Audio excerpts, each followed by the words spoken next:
Hello दोस्तों, एक ऐसी दवा जो आपके दिल को बचाती है, क्या वो चुपचाप आपके शुगर लेवल को बढ़ा देती है? जानिए स्टैटिन्स के बारे में छुपी हुई ये सच्चाई।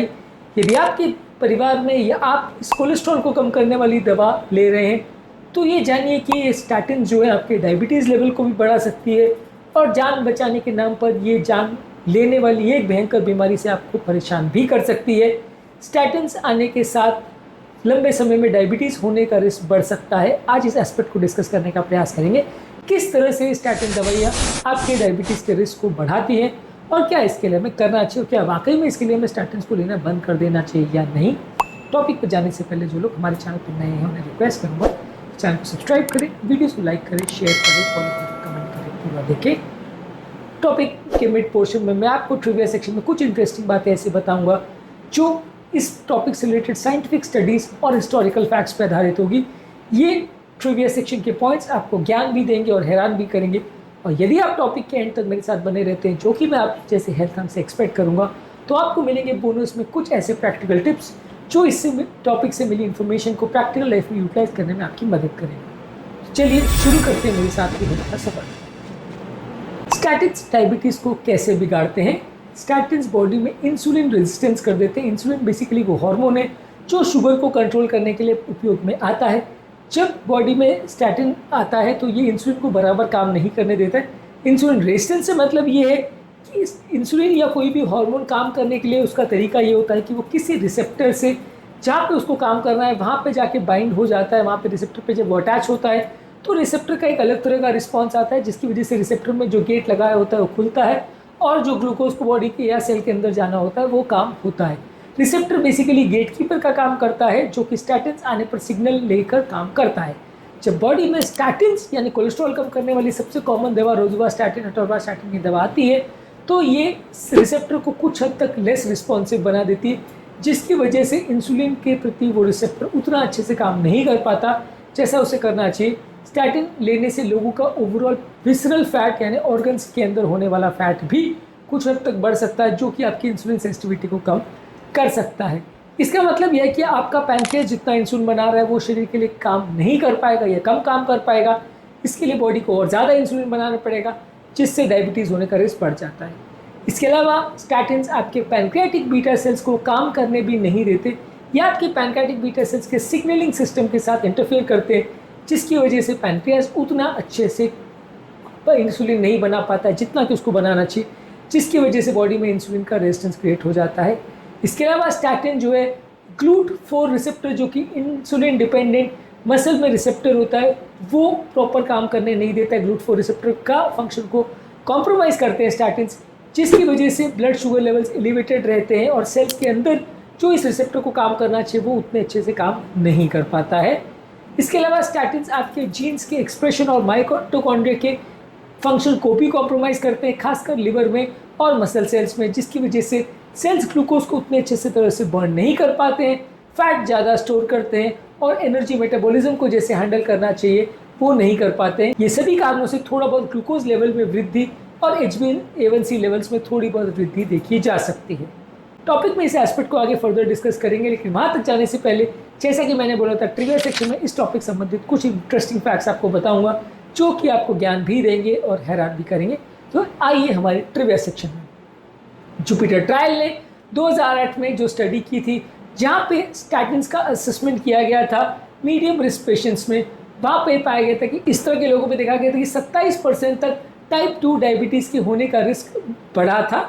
हालांकि इस तरह के लोगों में हार्ट अटैक के होने का रिस्क सिग्निफिकेंटली कम भी हुआ था, लेकिन ये डायबिटीज़ की होने की वृद्धि चिंताजनक थी। बेसिकली इंसुलिन रेजिस्टेंस जो है वो कंपैरेटिवली बढ़ता है और टाइप 2 डायबिटीज़ इंसुलिन रेजिस्टेंस होने की वजह से ही होता है। तो जब हम स्टैटिन देते हैं तो ये प्रॉब्लम बढ़ती है। वैज्ञानिक रिसर्च ने ये भी शो किया है कि स्टैटिन्स पैनक्रियाटिक बीटा सेल्स को बराबर काम करने नहीं देता, जिसकी वजह से उतना अच्छी तरह से इंसुलिन का निर्माण या उत्पादन नहीं हो पाता, जिसकी वजह से भी डायबिटीज़ होने का रिस्क बढ़ता है।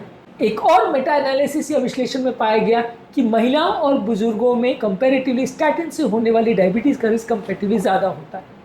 इसके अलावा ये भी देखा गया कि जितना ज़्यादा डोज स्टैटिन का दिया जाएगा उतना ज़्यादा डायबिटीज़ होने का रिस्क ज़्यादा देखने को मिलेगा। यानी कि अगर आप 80 mg का फुल डोज अटोरवास्टैटिन को ले रहे हो तो आपको रिस्क उतना ज़्यादा होगा, यानी जितना ज़्यादा डोज लोगे उतना डोज डिपेंडेंट इफेक्ट होगा डायबिटीज़ के होने का। स्टैटिन्स बॉडी में कोएंजाइम Q10 जो कि माइटोकॉन्ड्रियल एक एंजाइम है उसके लेवल्स को भी कम करते हैं, जिसकी वजह से आपकी मेटाबॉलिक हेल्थ कॉम्प्रोमाइज़ हो सकती है। जापानी स्टडी ने प्रावास्टैटिन और सिम्वास्टैटिन को कंपेयर किया था। इसमें पाया था कि प्रावास्टैटिन का डायबिटीज़ में कंपैरेटिवली कम असर होता है और सिम्वास्टैटिन का कंपैरेटिवली डायबिटीज़ में ज़्यादा असर होता है, यानी हर तरह की स्टैटिन का सेम असर नहीं होता, किसी स्टैटिन का कम किसी का ज़्यादा ऐसा हो सकता है। CDC या centres for disease control America में ये 2020 में स्टडीज़ पब्लिश की गई थी कि लगभग 33% लोग जो डायबिटिक है वो स्टैटिन्स ले रहे हैं, और उनमें से ज़्यादातर यानी ऑलमोस्ट 30-40% लोगों को ये पता नहीं था कि जो स्टैटिन्स वो दवा ले रहे हैं वो उनके ब्लड शुगर लेवल्स को अफेक्ट भी कर सकती है। यानी जानकारी बहुत ज़्यादा लोग जो स्टैटिन्स ले रहे हैं उनको भी अभी तक अवेलेबल नहीं है। ज़्यादातर लोग इस बारे में ज़्यादा नहीं जानते क्योंकि डॉक्टर्स इसको डिस्कस नहीं करते, अननेसेसरी कन्फ्यूजन क्रिएट होता है। डॉक्टर्स अपना आप सेफ प्ले करना चाहते हैं, इसकी वजह से इस एस्पेक्ट को कभी डिस्कस नहीं किया जाता। ट्रिविया सेक्शन में आज इतना ही। अब आते हैं हमारे मेन टॉपिक पर, जहां हम स्टैटिन्स के रिस्क पर बात कर रहे थे। ये स्टैटिन से होने वाले डायबिटीज़ का रिस्क कितना होता है, स्टडीज़ ने शो किया है कि नए डायबिटीज़ होने का रिस्क 9 से 12% के बीच में हो सकता है। जितना ज़्यादा डोज दिया जाएगा उतना ज़्यादा रिस्क होगा। जिनको प्री डायबिटीज़ है उनको रिस्क ज़्यादा होगा, जिनको मेटाबॉलिक सिंड्रोम है यानी BP, शुगर, कोलेस्ट्रॉल है, मोटापा है, उनको रिस्क ज़्यादा होगा। हाई डोज स्टैटिन्स लेने से रिस्क ज़्यादा होगा। उम्र दराज लोगों में रिस्क ज़्यादा होगा। हर एक न्यू केस जो डायबिटीज़ का स्टैटिन्स करवाते हैं उसके बदले 3 से 5 हार्ट अटैक और लकवे के रिस्क को कम करते हैं। यही कारण है कि इतना होने के बावजूद भी स्टैटिन्स को प्रिस्क्राइब किया जाता है, क्योंकि जो इनका रिस्क है वर्सेस जो बेनिफिट है उसमें सिग्निफिकेंट पलड़ा जो है बेनिफिट्स का तरफ झुका हुआ है। हार्ट अटैक और लकवे के रिस्क को सिग्निफिकेंटली कम करता है। यदि किसी डायबिटिक पेशेंट को कोलेस्ट्रॉल लेवल ज़्यादा है तो वहाँ पर आपको ज़्यादा फायदा देखने को मिलेगा, और यदि किसी डायबिटिक पेशेंट का एथेरोस्क्लेरोटिक कार्डियोवैस्कुलर डिजीज़ का रिस्क का स्कोर जो है वो अगर बहुत ज़्यादा है तो उसको फ़ायदा मिलेगा। तो बेसिकली हार्ट प्रोटेक्शन जो ये करता है वो फ़ायदा जो है वो उसके रिस्क को आउटवे करता है। यही कारण है कि ज़्यादातर लोगों को स्टैटिन दिया जाता है।